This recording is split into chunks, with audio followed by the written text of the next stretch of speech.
Hey y'all, I'm Reese, and welcome to Making Meaning.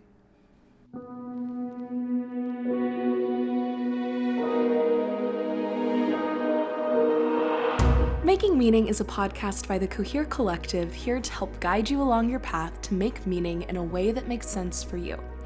This week, I am joined by the absolutely lovely Savi Davidson. Savi is a Reiki healer and just an all-around really lovely person that I feel really thankful to call a friend.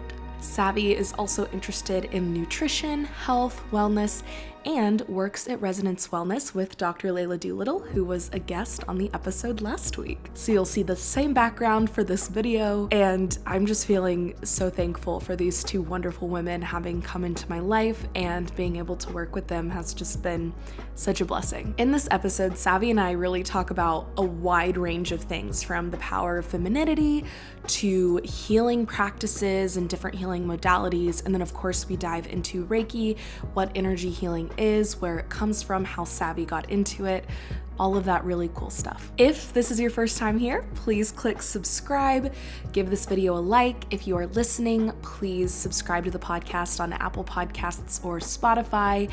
Give me a 5-star rating, leave a review. It feels icky to say these things, but in this digital age and the world that we live in, it's part of the program. So here I am trying to check those boxes. So I hope you forgive any weirdness that may cause for you. It feels a little weird for me too, but I appreciate you being here and being a part of the collective. I think that is all I have for y'all. So with all of that being said, let's take a deep breath and get started. Savi, thank you so much for being here, sitting down, taking the time, energy to do this with me. I am so thrilled and excited. Thank you. I'm so glad to be here. Yes. Thank you. So you just listened to Layla's session, but we'll start. What is one thing you're grateful for right now? I'm very grateful for the synchronistic blessings. It seems like everything recently has been playing out so beautifully. Everything is for a reason. Even the moments where you doubt, yourself, you doubt others, or you get hurt physically or emotionally, those moments are bringing the positive moments into balance, because you can't have one without the other. So I'm very thankful for these synchronistic moments where my eyes have been opened to how everything is interconnected and everything is playing out for the highest and greatest good of all. Yeah. And I love that you say for all, right? Because that does include you and me. It includes, it's all. But I think so often for me, it's like my highest and greatest good, my perfect comfort and alignment. But it's like, it is for all. And we are an infinite piece of this infinite interconnectedness. So yes. I love that you say all. Second question to really kickstart us. What is your story? And it's a big one. Feel free to share whatever you feel called to share in this moment. Well, thank you for asking. Stories are really important. Before I go into mine, I would like to preface that. Please. It's so interesting. I feel like as humans, we have this need for our individual stories. In some ways, that can be the ego wanting us to feel important or seen or, really powerful, Yeah. But my story is just one of human experience, and I don't relate to it near as much as I used to because it's not, every experience plays into who I am now, but it's not something that I identify with, because if I did, I would be a completely different person right now. So currently I am a Reiki practitioner at Resonance Wellness. I just got done taking Reiki 2, and that certification class was really powerful for me. So it was a full day of practicing Reiki, learning Reiki symbols, which are ancient tools that Mikao Usui, which is the founder of Reiki in Japan, created. And they were around even before him, but he really brought them to light when he started teaching Reiki in the early 90s. And so Reiki 2 is very, very powerful modality. It's a playoff of Reiki 1, but it incorporates these symbols that, like, one is for power and enhancing the Reiki capabilities. One is for bringing to light emotional patterns, anything emotionally that may be blocking the energetic body, and the other is for long distance Reiki. And so all of these were taught in this course, and at the end you get an attunement, which an attunement is bringing somebody energetically into the alignment of the Reiki channel. So Reiki is actually known as the universal life force. And as a Reiki practitioner, I imagine opening myself to this universal energy, which is not my own. It just simply flows through me to the person on the table or in a chair. And it is unconditional love and healing.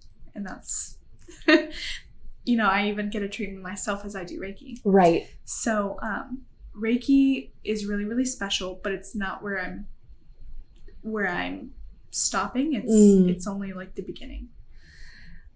When I was a kid, I had an amazing childhood. Of course, we always have things that,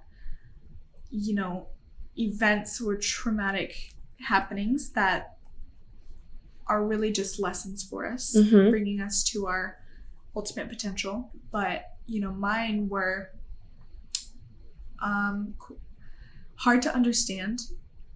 And recently, this understanding of, like, I had to go through this in order to get to where I am is something that I've let go of more because I'm just so grateful for it. But in the moment, it was really, really hard. And so for a long time as a kid, I kind of disassociated. I kind of blocked these painful memories. And throughout the years, I was trying to get back to, when I was supposed to be developing myself and my personality and who I am in this world. As a kid, I was going through trauma. And that was really, really hard for me because it's like, where did I begin and where, am I going? Right. Well, you can't know where you're going if you don't know where you're coming from. Exactly. Totally. So, and besides these events, like, I had a really good childhood. But it was a moment that I had, I think a year ago, where my eyes were suddenly opened and I completely disconnected from that story of, like, I went through this and I couldn't trust my father. And, I blamed my mom for some things. And, like, I had to have a conversation with my mom. I had to have, re-interaction with my father to really heal those wounds. But on a deep emotional level, it took myself knowing myself intimately, really not being afraid of those hard emotions, because it can't be all peace, love, and joy all the time. You have to go through that in order to get to the other side. So Reiki has helped me with that. But even before I got into Reiki, I had this moment where I knew that my mission on this earth is to bring healing. For others, absolutely, but for myself first. Because I've always been one to do things for others, and I still am, but putting myself priority has been a game changer for that. So now that and I'm still going through it every day, and I will continue to, I'm sure, for a very long time, if not forever. But after going through my healing journey, I'm able to detach from myself and who I think I'm supposed to be, like the authenticity you were talking about, the truest self, without criticizing myself or being hard on myself, get to that place and then teach others how to.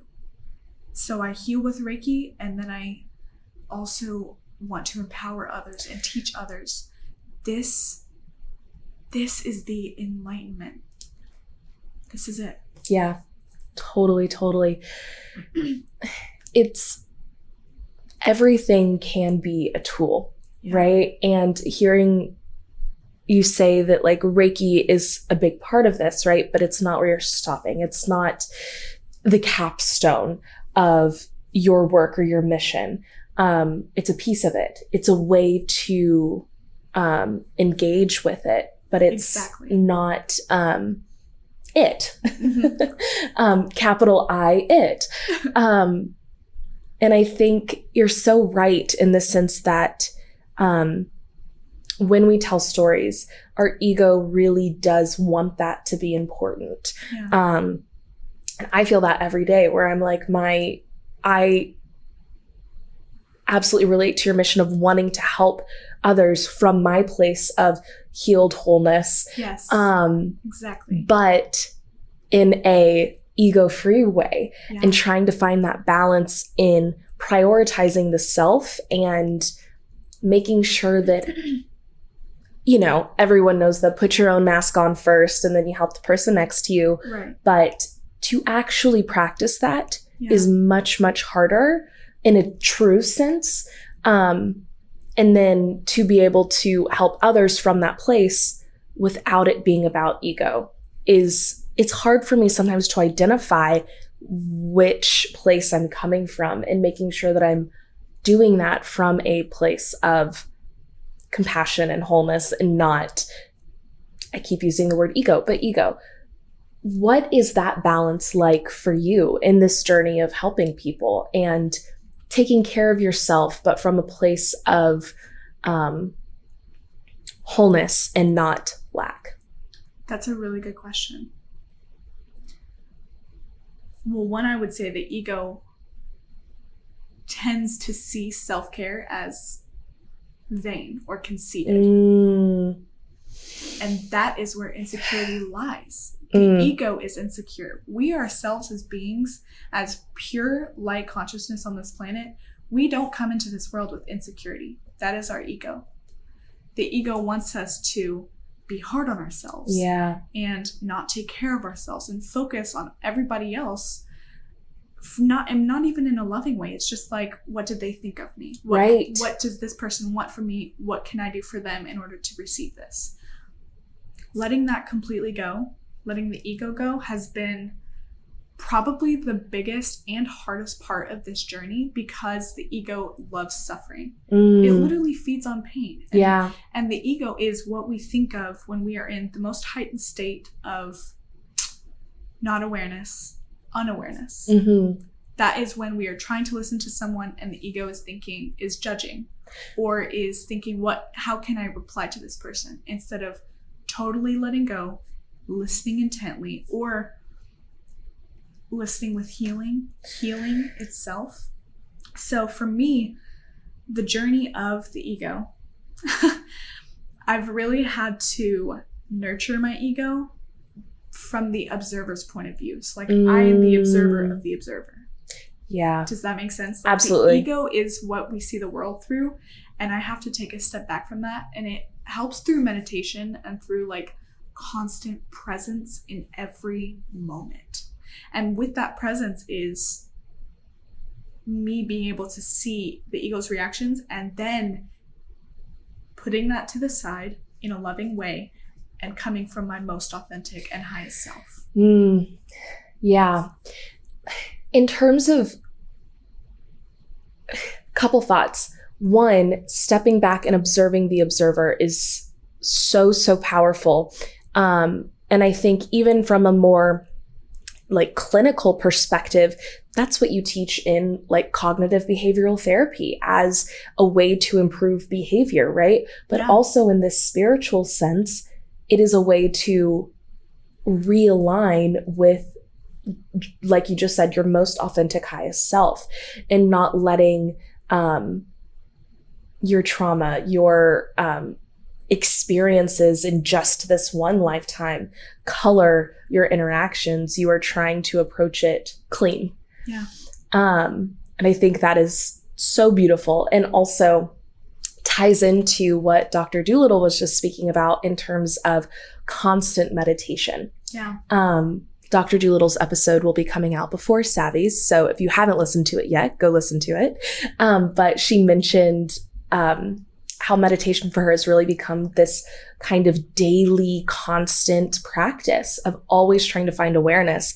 And I think stepping out of your immediate reaction into the observer is such a powerful tool for doing that, which I think is beautiful.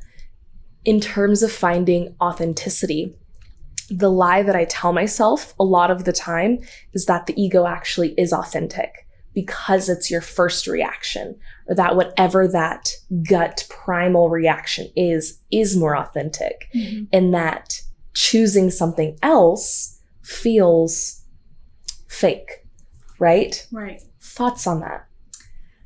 There is a difference between you telling yourself and the ego telling yourself. And there's also a difference between intuition and innate reaction. Innate wisdom is intuition. Your first reaction oftentimes is what you have been programmed to think or do or say or feel. There are thought patterns, there are emotional patterns. All of that plays a role based on your previous human experience and what your peers have told you and your parents and teachers and friends have influenced through you. All of that plays a role into your initial reaction. But that's where the meditation comes in, the constant meditation, where instead of in this survival state that is this reaction based on what you in the past have always had to do in order to survive or get or belong or seem authentic. Yes. Once you get past that and let that go through a constant state of feeling love for yourself, and not your ego self, your true self, that is the intuition that arises if you allow it to flow and open your mind. That is the higher self. And I really do feel like, you know, it's hard to talk about the ego because the ego gets triggered by the ego. Yep. You know? And it's like, hey, hey, I see you. Like, no. This is not true. Yeah. No. And it's difficult to learn about and like speak about, but I really do feel like every day we have the potential for like total presence, and that connection, like when we open ourselves to the flow, the divine flow, which is unconditional love, like without judgment, we're not judging ourselves or others, then like the ego has no place for that. You know, we're letting go and filling it back up with that resonance. Yeah, like Dr. Doolittle was talking about. Yeah, totally. How do you parse out the difference between that intuition, innate knowledge, and response? How do those feel different to you? Yeah. I heard this saying once, and it was like, before you say something, think or ask yourself, is this true? Is this kind? How does this help? And if not one of those is yes, then it doesn't need to be said. And that is probably not your intuition or your highest self.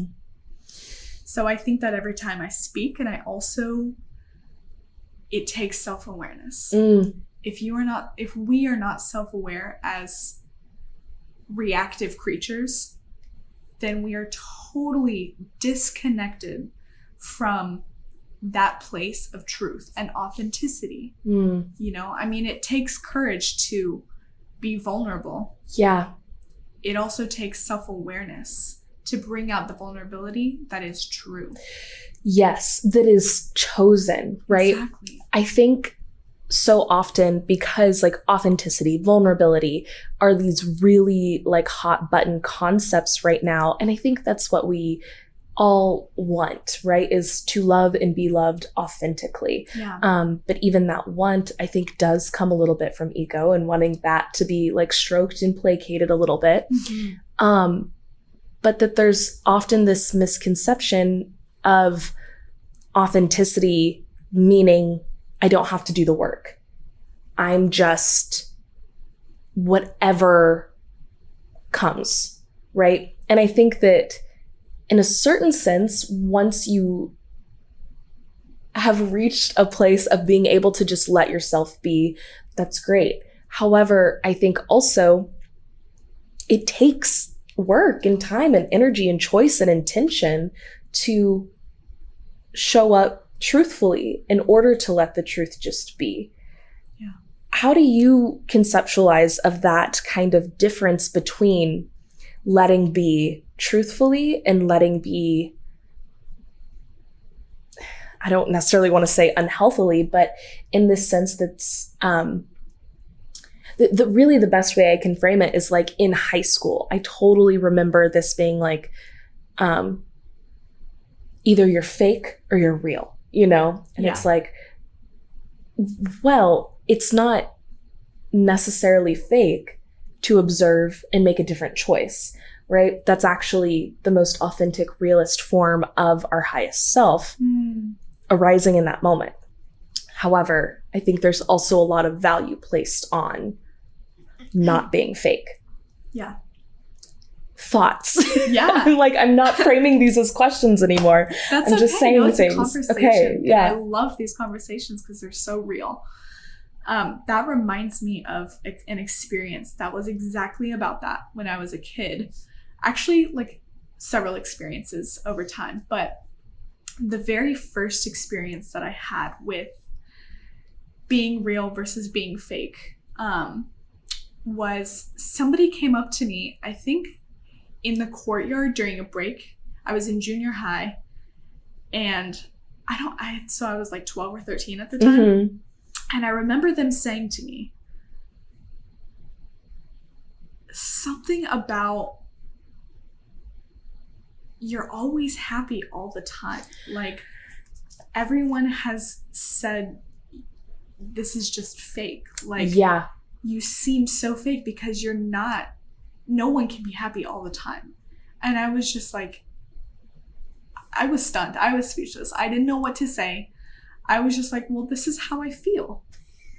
Yeah. Like, is that not I'm enough? sorry. This is how I feel. Yeah. And that's so crazy to think like this peaceful, blissful feeling doesn't seem real because not enough people allow themselves to feel that way. And that's what it is, isn't it? I had an extremely similar experience. Yeah. Where someone came up to me and was like, I don't think I've ever seen you without a smile on your face. And so you saying that was total, like, talk about the synchronicities. Right. Like, I was just like, whoa. But I'm like, that's probably true, at least at that time in my life. Yeah. Right. And I think I've changed and elevated to a place where my positivity is a healthier version of it than it used to be. But at that time in my life, that really was such a part of who I am and who I wanted to be, was someone who was 100% of the time a positive light, period. I'm not going to burden anyone else with things, which comes with its own set of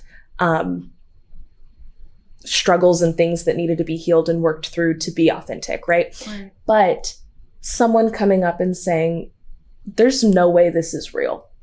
And it being like, well,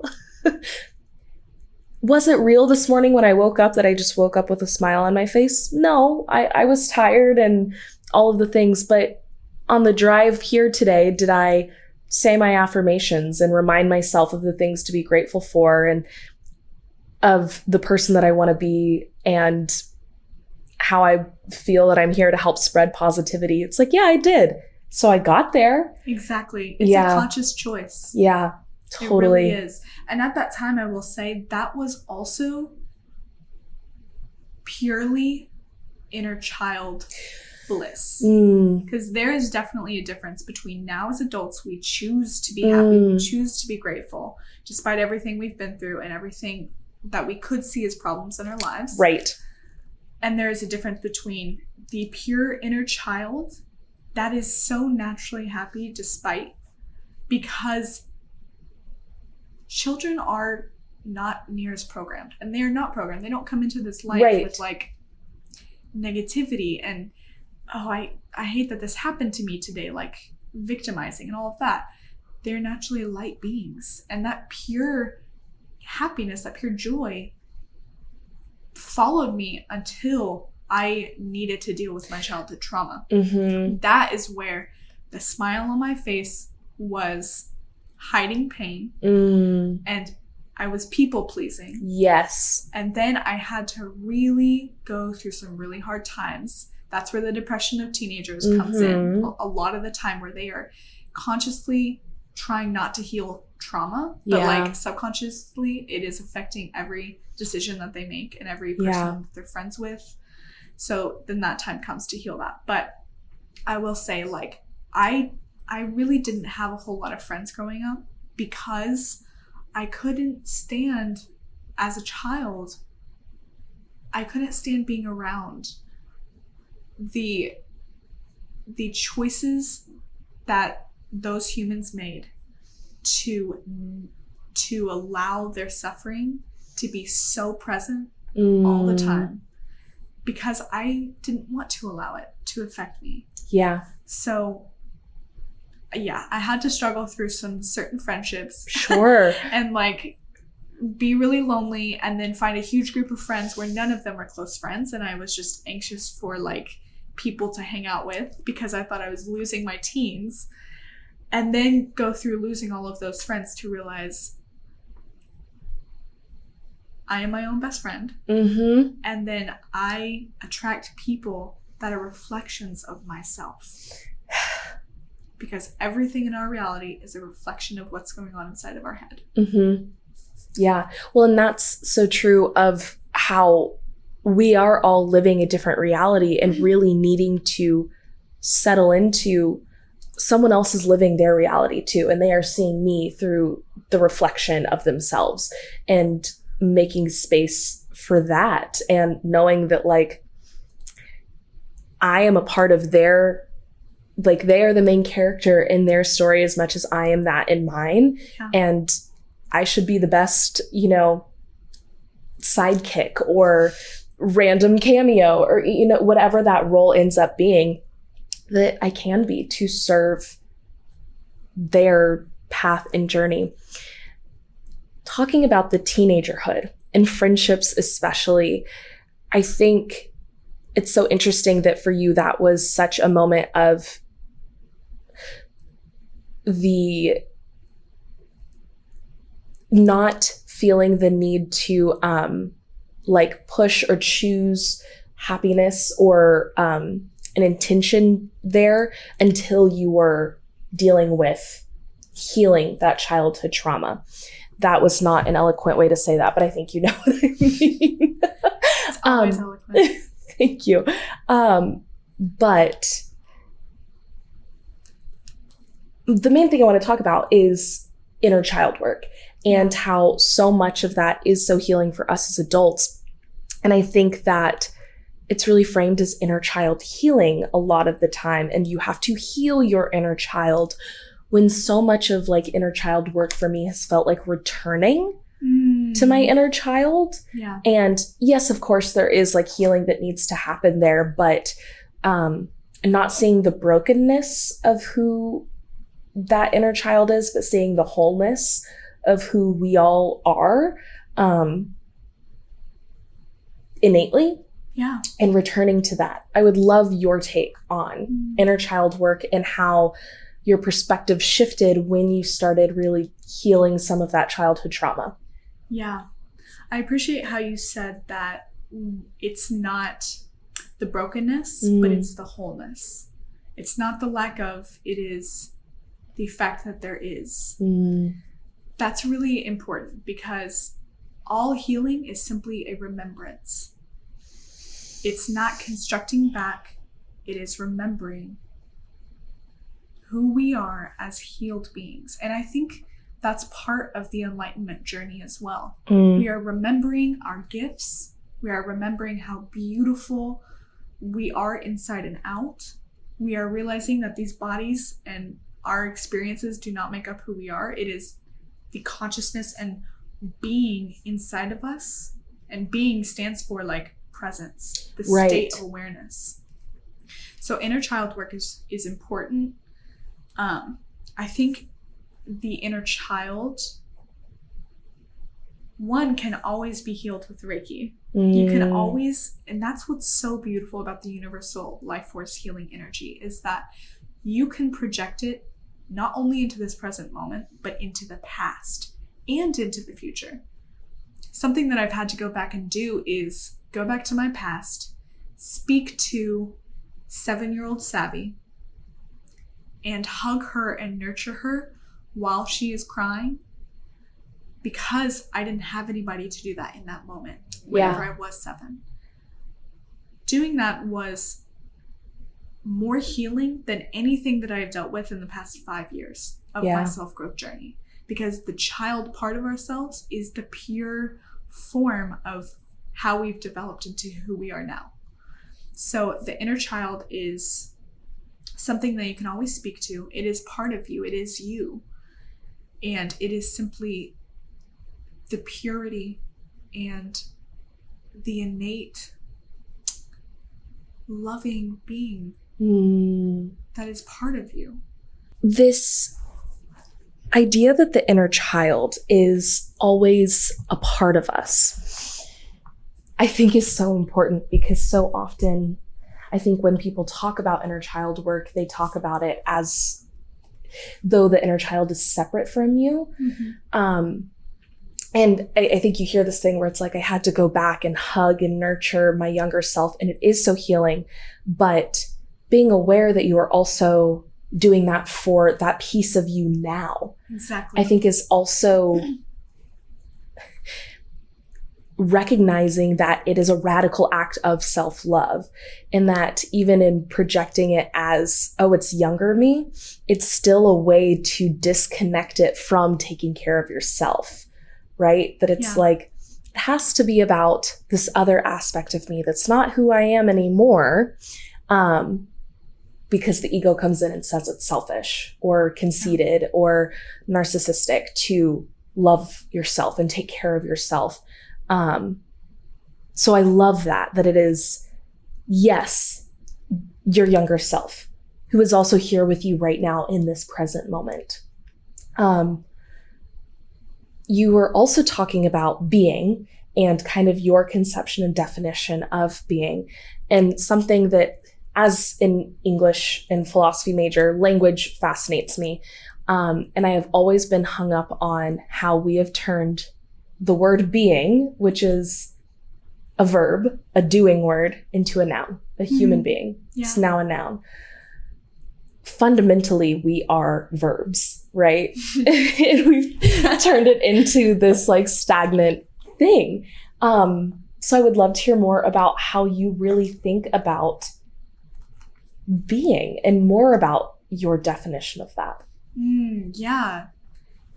We are verbs. Are verbs. So funny. Yeah. And I love that you ask the important questions and the deeper questions, because these are things that I'm so passionate about sharing about. Recently, I was reading The Power of Now by Eckhart Tolle. Very profoundly powerful book. That book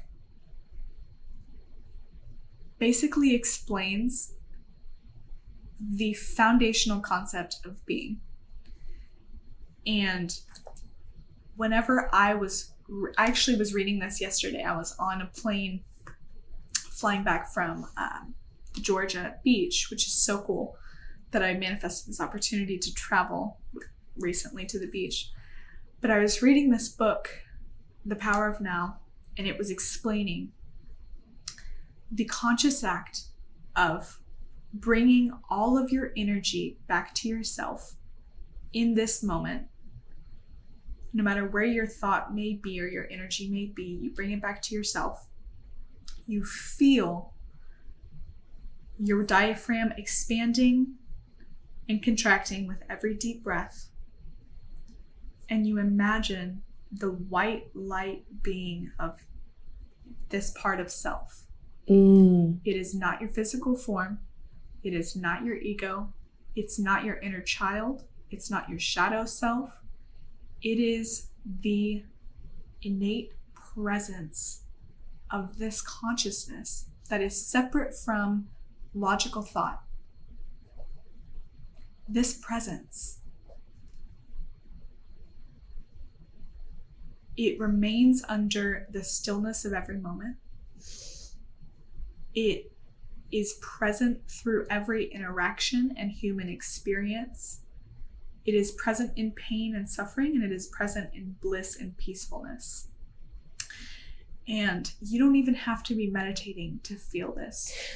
Just taking a second, whether your eyes are open or closed, disconnecting from the reality that is 3D around us, that literally manifested in physical form, but is all energy, and coming back to your own energy.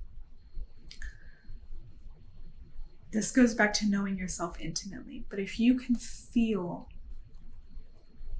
the peaceful love that is your consciousness projected in this 3D reality, I truly feel like that is foundationally presence.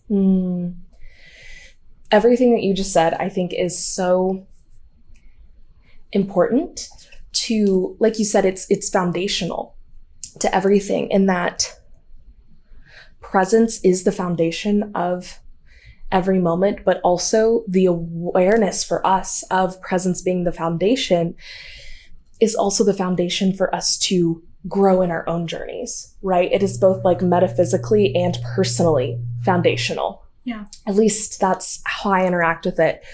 And one piece that you said was, it's a part of innately and intimately knowing the self. And I love the use of the word intimately. And there's so many words, again, going back to being fascinated with language, right? that get, I think, misused often. And you hear the word intimacy and people associate it with like romantic intimacy or like passionate physical intimacy. But that's not what intimate really means. That is how it can be used, but it is actually really deep interconnection and understanding, right? Mm-hmm. When you're being really intimate with someone, it is intense vulnerability. Talk to me a little bit more about your understanding of intimately knowing yourself and what that journey has been like for you to intimately get to know yourself. Intimacy is at the basis of intimacy is true inner knowing by feeling so deeply connected to someone or something that you become one with it. The idea of intimacy has really come from a place of letting go, like you were talking about earlier. Once I let go of holding myself back because I was afraid to confront the darker, deeper, harsher parts of myself, I was able to step into the part of myself that wants so badly to be intimately known. Getting to know that part of myself has built a relationship with the self that I know as Savi. And all I had to do was literally be open and just listen. Yeah. To myself. Listen to my thoughts.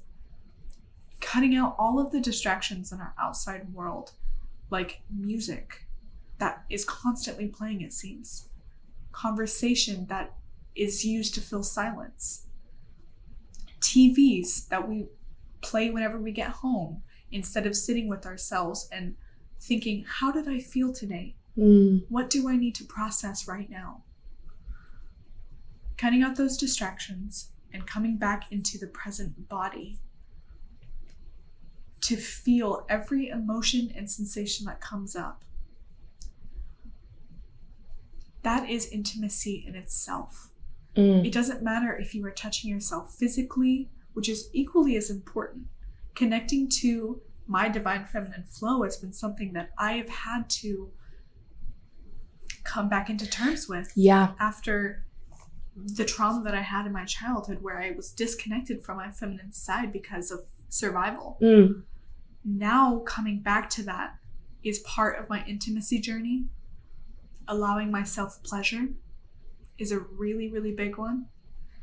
Pleasure from somebody else too, which I thought I wouldn't ever get back to.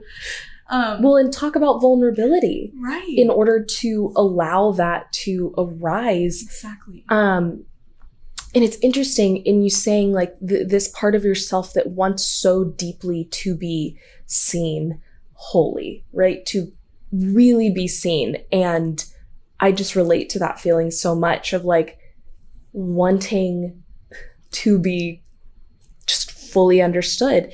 And this intimacy with self is, you know what, if no one else sees or understands, I hold that space for myself. Exactly. I will always see myself and honor that piece of me that needs that, right? Yeah.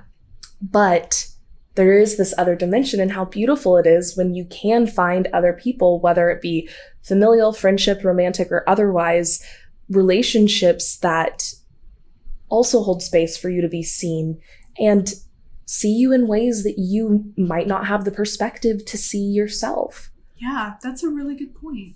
I think we ourselves are the ones, if no one else, that will deeply understand ourselves the most. Yes. That was something that in childhood, I really wanted, was to be seen and understood. But now with the closest that I've developed, the self relationship, which is more important than any other relationship we have, I now feel seen and understood.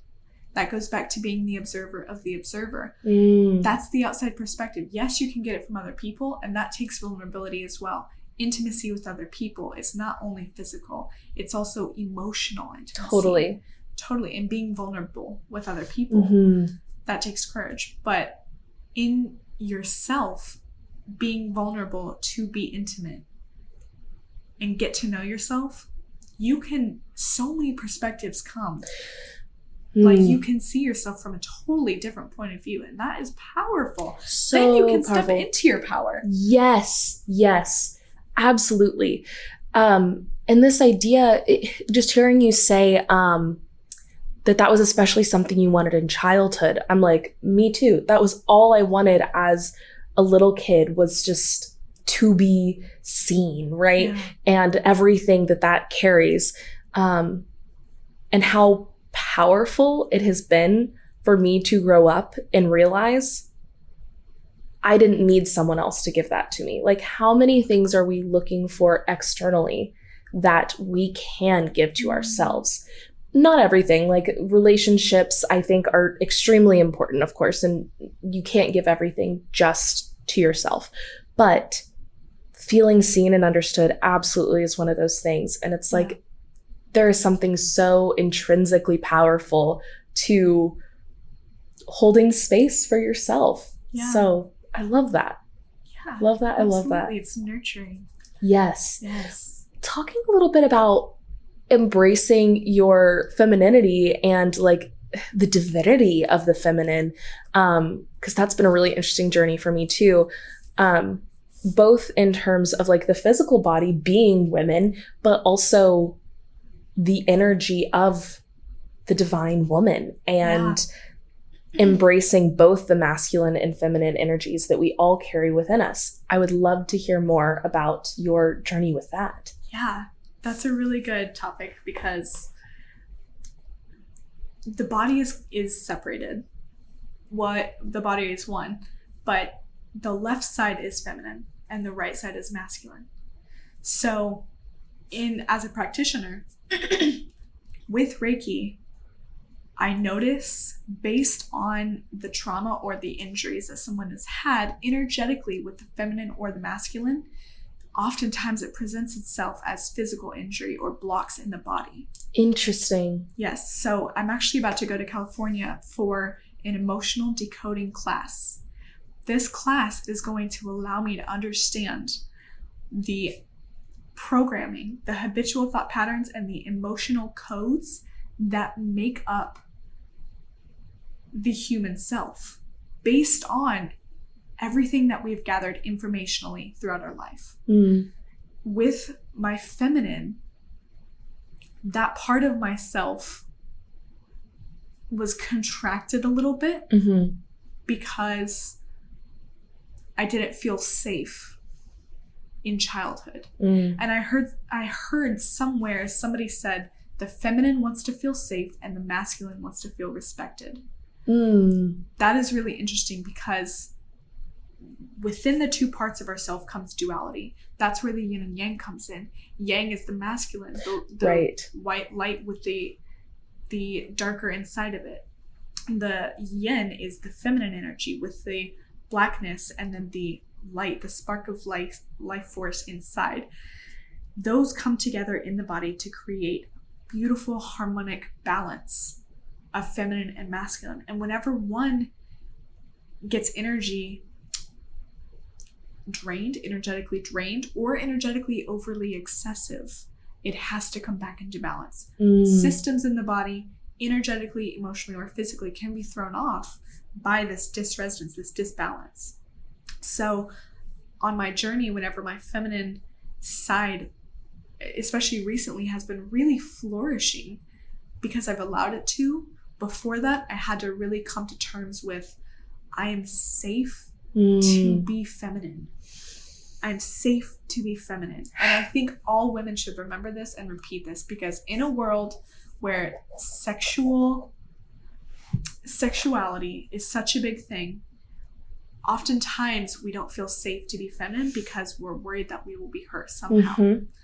But whenever I came to terms with the fact that I am so divinely protected, I manifest my experiences in reality, I had to shift focus from feeling unsafe and constantly having my guard up to releasing my guard, especially toward masculine people that don't even have to be men, in order to have deeper relationships, more authentic conversations where I wasn't constantly guarding myself, and the energies interacting between every human, especially during a conversation.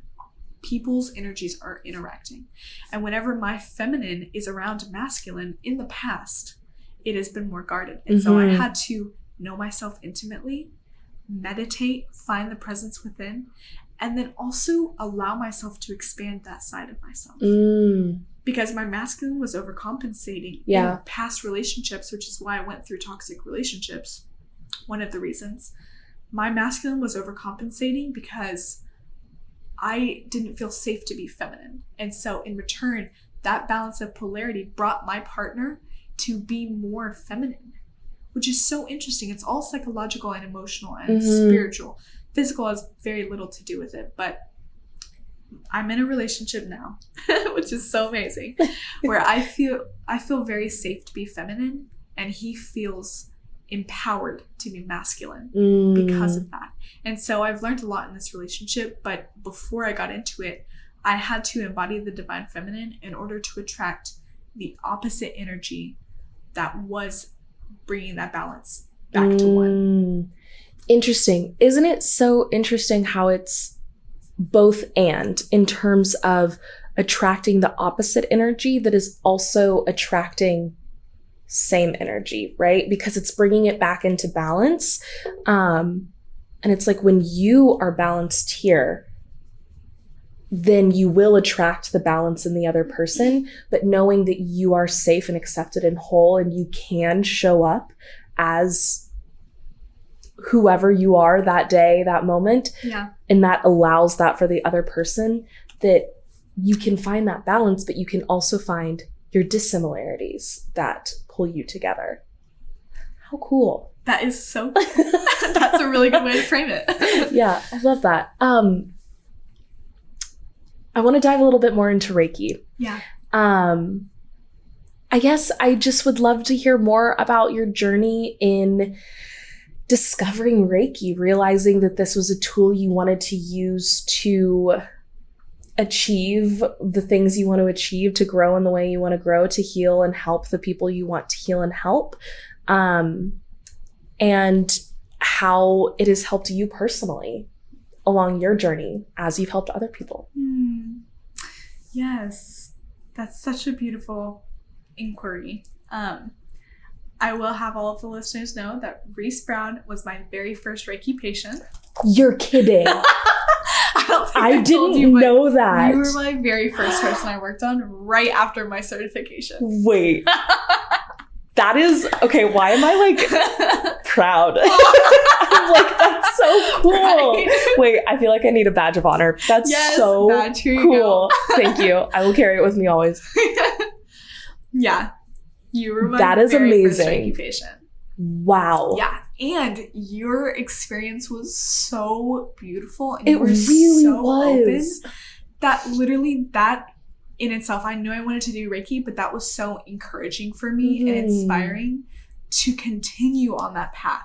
Yeah. Because you know the first experience of really anything makes the biggest impression in your mind. It sticks with you. And your experience was so healing. And like, if you don't mind me sharing, you know, no, please. You shed some tears. You know, your body was experiencing the energetic flow as certain chakra points in the body were opening. And I remember thinking, whenever you came up off the table and you were like wiping your tears and you were like, that was so beautiful. I remember thinking, like, you did that healing, but I held this space and I'm so honored. As a Reiki practitioner, something that I keep in mind is I am not the one doing the healing. I am simply allowing this space, holding this beautiful, safe, healing space, and allowing the healing energy and life force to flow through me for your healing, for the people's healing. That's very encouraging for me because, you know, I don't want to take that affirmation and make it my own as if like I'm doing the healing. It is right. It is the person allowing it. And I always begin my Reiki sessions with imagine yourself opening to receive the healing. And I always end it with thank you so much for receiving and thank you for trusting me. And throughout this past year, because I really got my certification officially at the very beginning of this year, 2023, throughout this past year, throughout my healing journey in itself, I've unlocked, I feel more and more my abilities. And so I'll find that like my hands get really warm during a Reiki session. My arms get tingly. I feel the flow of love and healing. And that is how I know like the Reiki force is so present and prominent flowing through me. It took, because it's not super tangible therapy. I do hands-on and hands-off, and I sometimes do a light massage or movement as the body needs, but it didn't begin as super tangible, and so I've had to really, you know, trust myself with it. Now that I fully trust myself, the possibilities are limitless. Sometimes, because every time I go into a Reiki session, I connect with the person's energetic field. I open myself, my intuition to what they need. And so sometimes I give messages throughout the session of, you know, certain codes to help them release emotional blockages. And, you know, affirmations that help release a chakra or bring it back into balance. Or sometimes I'm just so silent, I'm allowing them to meditate. It really depends on what their body tells me it needs. But as I move, I become one with them. And I'm grounded, and yet I am expanded. And every time somebody comes off the table, their energy is just so light and they feel truly at peace. Every time that happens, I'm just like, I want to do this for everyone in the world. Yeah. Oh my gosh. Yeah.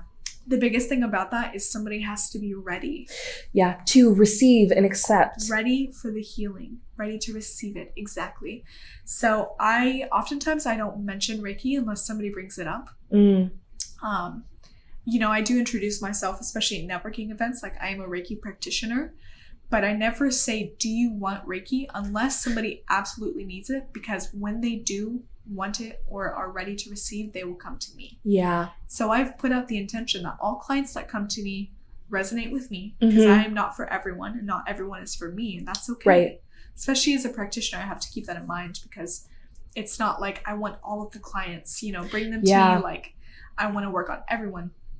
It is those who are aligned with me at this moment in time.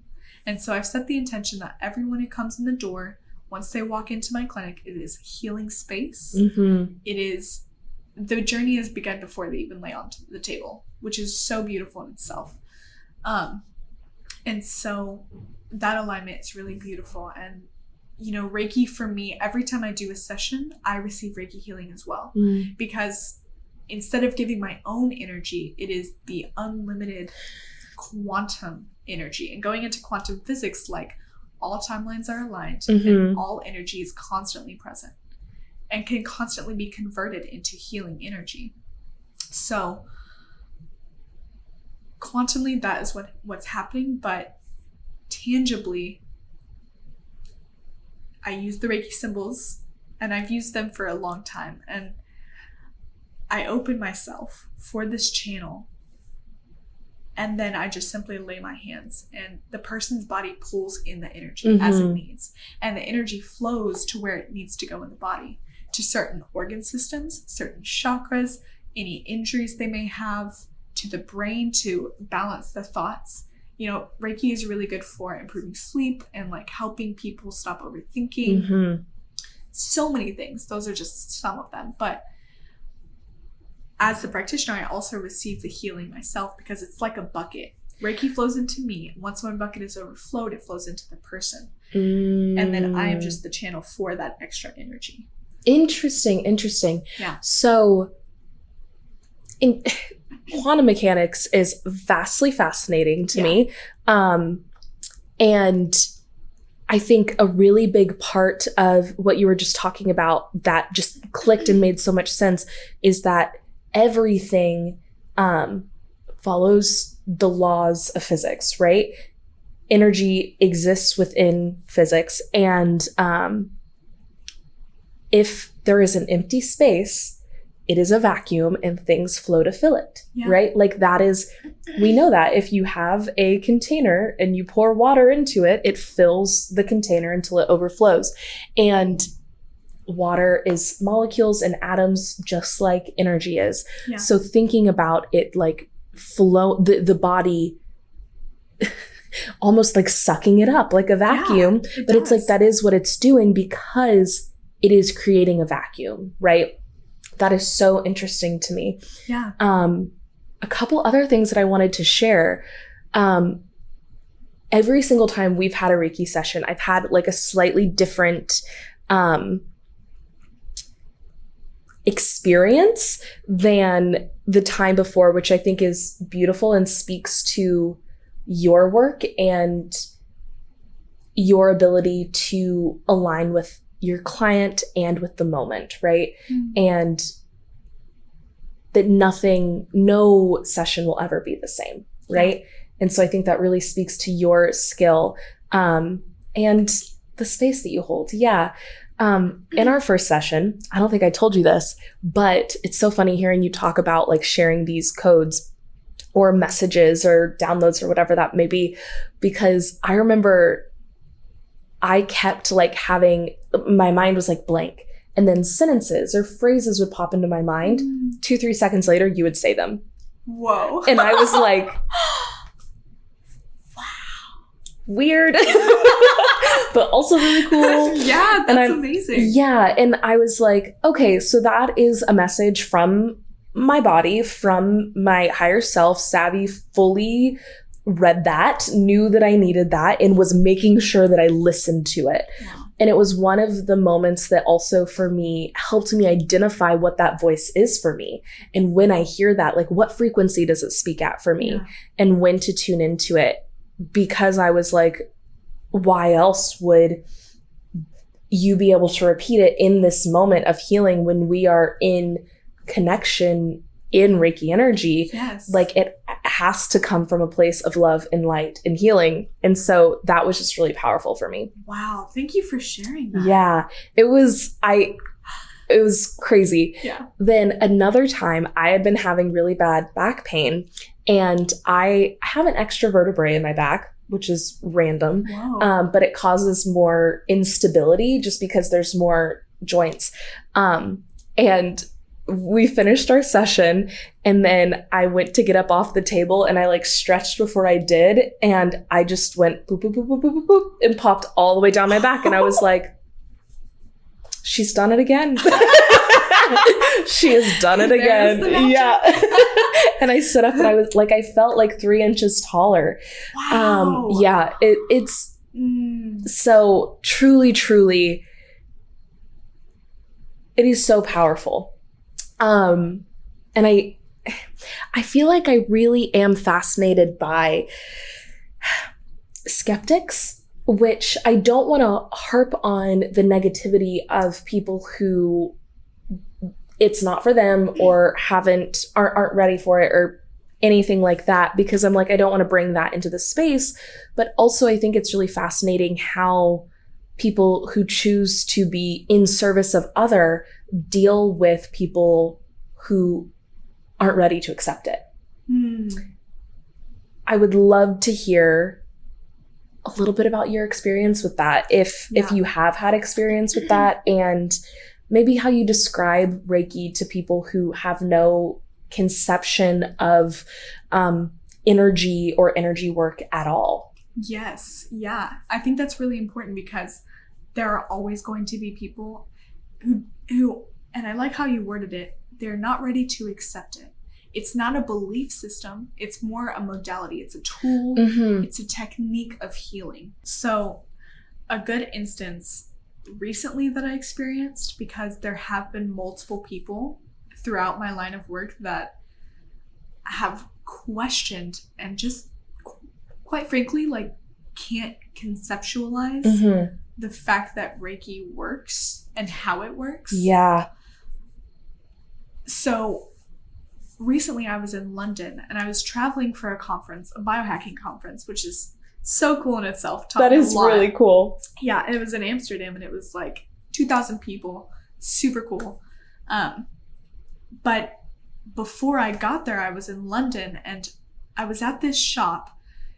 It was like half cafe, half tattoo shop, and there was a woman working there, and I told her that I was a Reiki practitioner. She asked where I was from and what I do, and she was like, oh, that's really interesting. Like, as a Christian, I have never fully understood how this works, and can you explain it to me?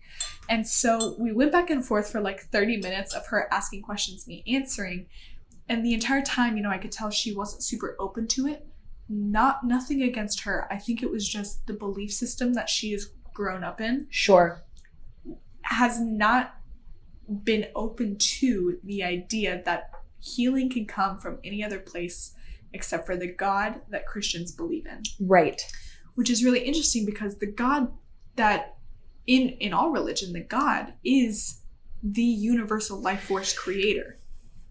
I was just about to go there, because that's totally my thing. I mean, yes. I know you grew up in Arkansas, but I'm like, growing up in the Bible Belt in a Southern Baptist church. Oh, I did too. Okay. That's the area. Yeah.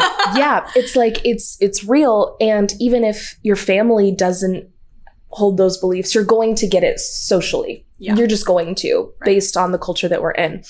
And that was always my biggest thing with religion, was like we would be in church and in worship, and I'm like, I'm in communion, I'm aligned, I can feel the energy of the people around me. Like, of course God is real, you know. And when I'm younger, I'm like, yes, I'm a Christian, I believe, because you're feeling that energy, right? Yeah. And then growing up and getting older, and, you know, you question, you get curious, as everyone should. You should stay curious. Realizing that it's just one path to access that same communion, divinity, life force, truth, you know, that just goes by different names, different faces, different belief systems. Exactly. And to me, at least in Christianity, it's like the number one rule is like, love God, love each other. Mm-hmm. I'm like, anyone who truly holds that belief at their heart, I'm like, see Reiki as channeling that same wholehearted love. Yeah. Right? That divinity that you may call the Holy Trinity, or whatever terminology a Christian would use to describe it. But you just happen to use different language to talk about that. I totally cut you off, but I would love to hear more of this story. Yes. Yeah. And to respond to what you said just now, the intention is key. The intention of Reiki is healing. The intention of communion is feeling God's presence. And when so many people have an intention, of course it's going to be powerful. Right. Especially because it is positive. They're feeling, you know, God. And that is God. It might be a limited belief of God, but it still is God. And to me, God is the divine. It is the creator, the source. That's how it is to them too. They just put it into him, he who shall not be crossed, like all that. All the, yes, anyway, yes. Not getting into the, you know, the fear-based part of it. I truly do believe that, like, Reiki energy is God energy, because we are all one. This is the collective that you are so passionate about, and I am so passionate about, and so many people are. The collective. We are all one. So Reiki is really just bringing that universal life force back into a person by connecting to them intimately in their energetic field, inappropriately, and bringing that back into them, just reminding their cells how to heal, reminding their heart how to love, reminding their mind how to be free and open. You know, the intention is healing and it is love. And I don't know how that could ever be bad. Yeah. You know, in the Bible, it talks about Jesus' laying on of hands. That was Reiki. That was the Reiki power. Yeah. So anyway, Jesus was a Reiki practitioner. Right. Yeah, he was certified before he came into this world. Yeah.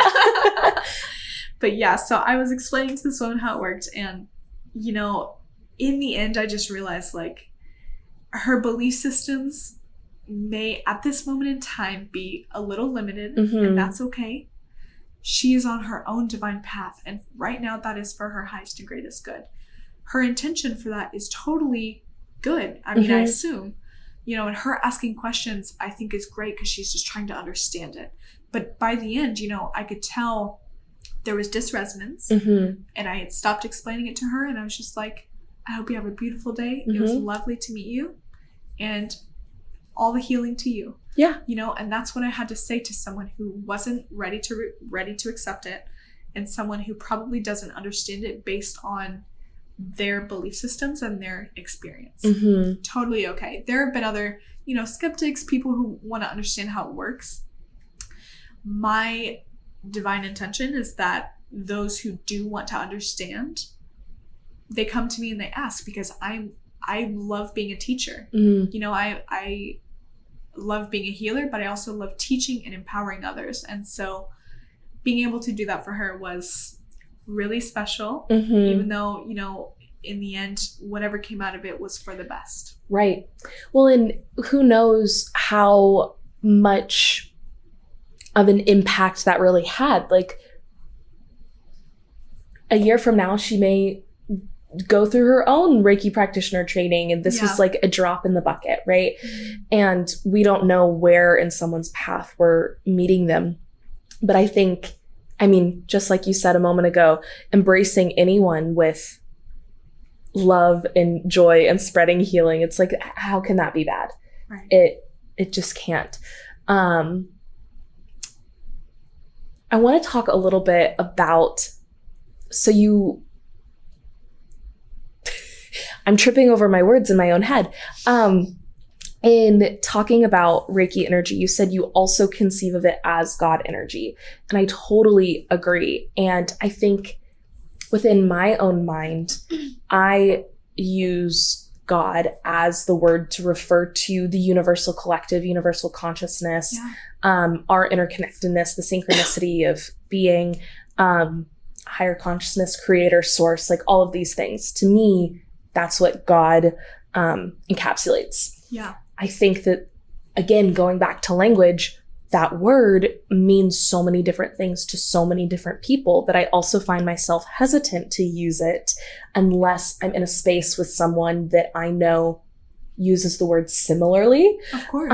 Just because you don't want to communicate incorrectly. Yeah. I would love to hear more about how you define the word God. Yeah. All of those words are definitely encapsulated in the word God. Whenever I intentionally manifest or say my affirmations or pray, I pray every morning and every night. I pray to God and my angels because I have a soul team. I have angels around me, surrounding me and guiding me and giving me blessings and all of that while I manifest my reality. But when I pray to God, and that God is just unlimited.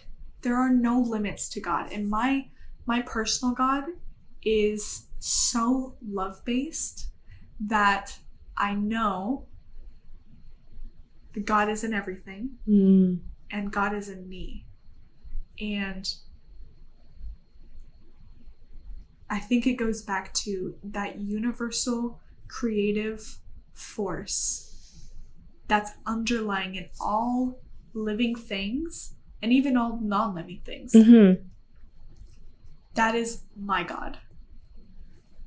I was raised in a town where, pretty much everyone is Christian of some sort or the other. We do have some other like Presbyterian and Catholics and Methodists for sure in Arkansas.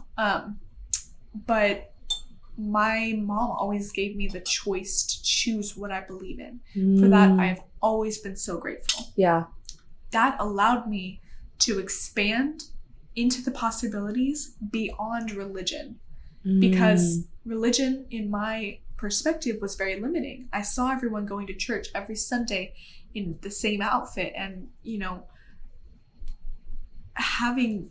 yes, they're beautiful experiences. Like, church is amazing. The people that you meet there can sometimes be lifelong friends, and like it can be very healing. It's the intention about it, right? But totally. My intention was to grow as a person, and I felt like it was just a little cap that I had to kind of sidetrack in order to grow as a person. So I began as like, I don't know what I believe as a child. Of course, you never really know. And then in high school, I had many Christian friends, and especially one best friend. She went to church all the time, so I would go with her. And so I really wanted to believe in their God. I really wanted to be Christian because at that moment, like, that was how I was fitting in. The fitting in versus belonging. Exactly. That was how I was wanting to see the world, where all these other people were too. Because I felt like an outsider if I wasn't doing that. Totally. But it just felt so not wrong. It just didn't fit so strongly that eventually I was like, okay, I respect you and love you for your path, but I'm going to go on my own. It's not mine. So then I became agnostic, and I was like, who knows? Who knows what to believe? I mean, I could be a part of all these different religions, but what is for my highest and greatest good? I was still finding my path. In the last few years, since graduating school, because I'm 20, very young on this journey, but I really believe that age is just a number. Totally.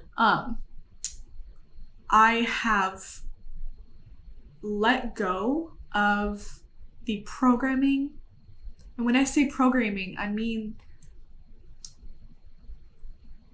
the repeated the repeated thoughts and beliefs throughout my childhood as I was evolving as a human that have what I thought made me who I am, that I'm letting go of.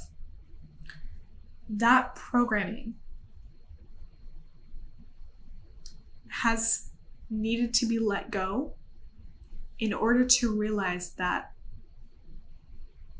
the universal life force that is God transcends any human religion, any human belief about what they think God is, transcends any limitations between you or me, this subject and that, this experience and this timeline. It transcends all of that. God is ever pervading. Mm-hmm. And that is what's so beautiful about it. And that is where I am now, is God works with me, in me, and through me in my energetic healing that happens to be called Reiki, but is really just God force. That is the ultimate healing. I love that. I think, that's so powerful. And religion absolutely is a social construct that puts this ever pervasive, ever expansive thing into a container to try and make it accessible and understandable.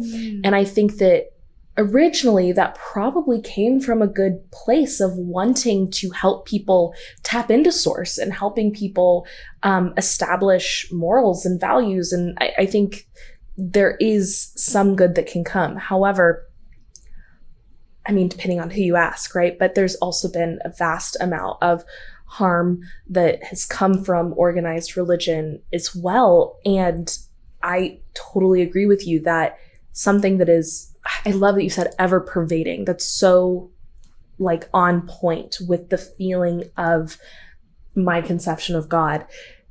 If something is ever pervading, how do you put definitions around that? Right. Like, you are, by speaking it into existence, it is crumbling, like, as you speak it. You just can't. Right.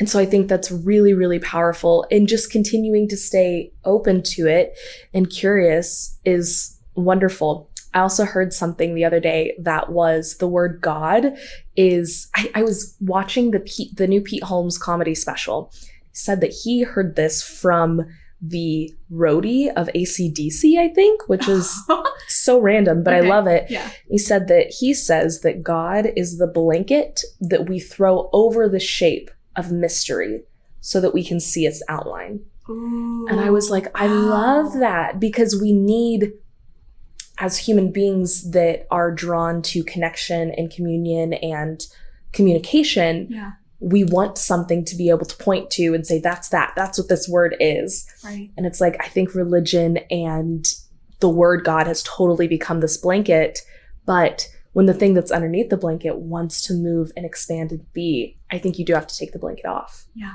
That's such a beautiful metaphor.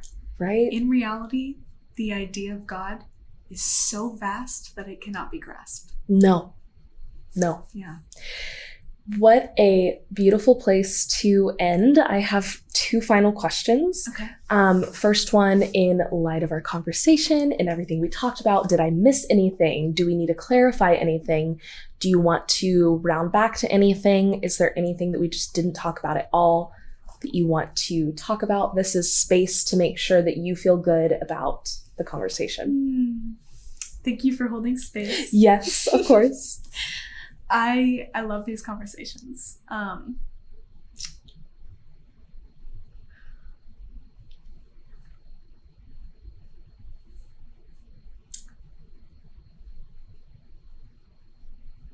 don't have anything in particular. That's okay. That's perfect. You know, I'm really excited that the emotional decoding course that I'm about to take is going to lay the foundation for the energetic healing work that I'm going to do.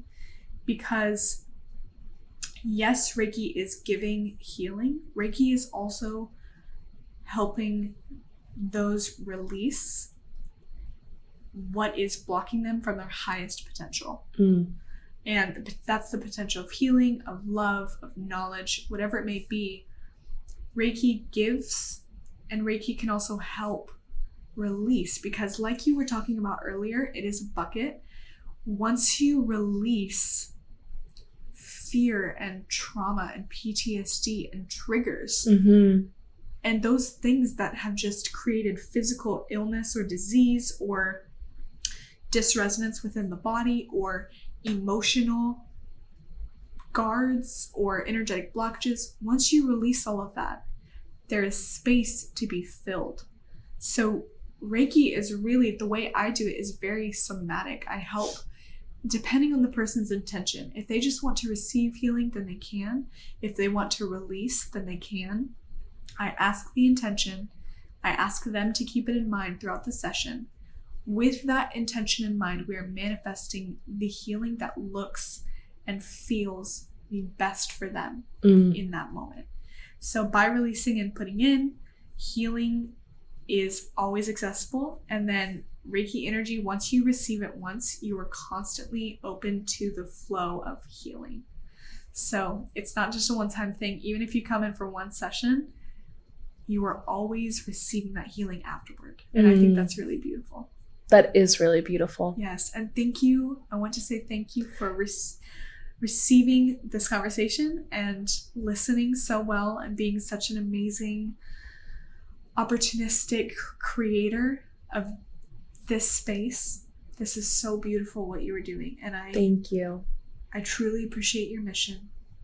I give you all of the support, and healing is coming to you fully for this beautiful mission that you have and everything that you're going to do with this. So thank you for having so me. Much. Yes, it really is so synchronistic, and I'm just filled with such gratitude when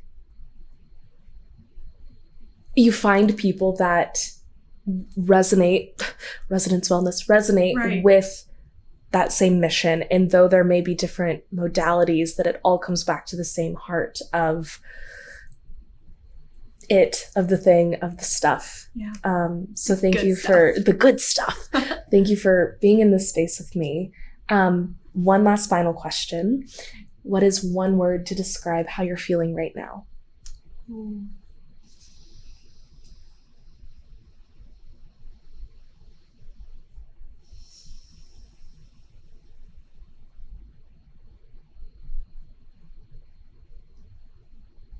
Expansive. I love that. I love that. That's so great.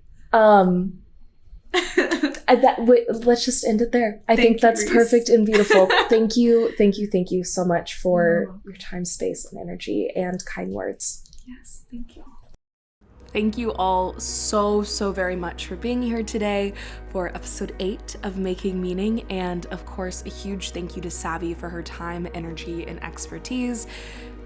You can tell she's just lovely and wonderful, and I'm so excited to see the reaction to this episode and so glad that you get the chance to hear it. You can find Savi at Resonance Wellness Collective on Instagram or at SaviEnergyHealer_RP. That is where she will be posting all sorts of stuff about energy healing, so I highly recommend finding her over there. If you want more from Cohere, you can follow us on Instagram, where all of our main stuff is, or TikTok, Facebook, LinkedIn, or Threads, all at the Cohere Collective. Thank you to Tristan Morgan for making Meaning's theme music. You can find him on Instagram at Tristan Morgan. And a big thank you to Nicole Ostreicher for making Meaning's art and podcast cover. You can find her on Instagram at Nicole O Creates or Nicole O Design. If you would like to follow me on Instagram, you can do so at Lillian Reese Brown. And right now, I am feeling inquisitive. I think. I always feel like I want to pull out my thesaurus and flip through it for this last portion of the outro. I actually just saw Saltburn with some friends, and it has just lodged in my brain, and I just have so many thoughts about that movie, about that film, but also it is totally a